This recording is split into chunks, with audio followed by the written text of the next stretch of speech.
ఒకప్పుడు కిలకిల రావాలు చేసే పక్షులు మరియు చెట్లతో నిండిన సజీవ అడవిలో జంతువులు తమకు కొత్త నాయకుడు కావాలని నిర్ణయించుకున్నారు.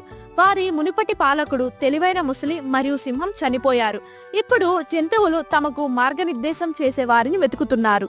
తన ఉల్లాసమైన చేష్టలు మరియు ఫన్నీ ట్రిక్స్ కు పేరుగాంచిన కోతి ఇది తన అవకాశంగా భావించింది.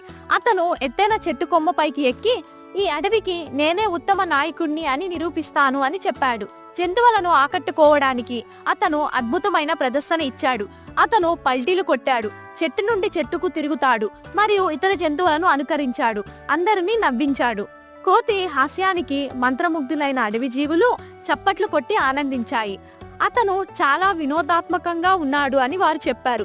అతనిని మన రాజుగా చేద్దామని పెద్దగా ఆలోచించకుండా జంతువులన్నీ కలిసి తమ కొత్త నాయకుడిగా కోతికి పట్టాభిషేకం చేశాయి. కానీ అందరినీ ఒప్పించలేదు.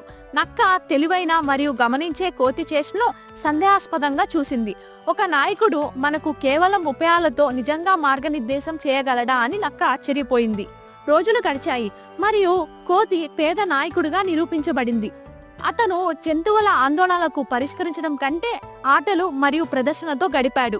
అడవంతా గందరగోళంలో పడింది. ఒకరోజు నక్క కోతిని పరీక్షించాలని నిర్ణయించుకుంది. వేటగాళ్లు వేసిన ఉచ్చులోకి అతను నడిపిస్తూ నక్క ఇలా చెప్పింది, ఓ రాజా, నేను సమీపంలో ఒక నిధిని కనుగొన్నాను.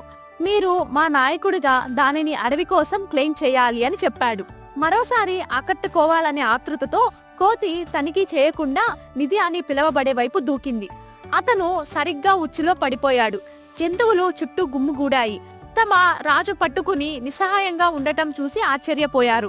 నక్క ముందుకు వచ్చి ఇలా చెప్పాడు, నిజమైన నాయకుడు అంటే తెలివిగా మరియు జాగ్రత్తగా ఉండాలి, అంతేకాని వినోదభరితంగా ఉండకూడదు. ఇది మనందరికీ ఒక గుణపాఠం అవ్వాలి అని చెప్పాడు.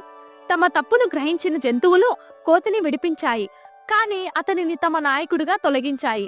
వారు కేవలం వినోదం కాదు, జ్ఞానం మరియు సామర్థ్యం ఆధారంగా పాలకుడిని ఎంచుకోవడానికి అంగీకరించారు.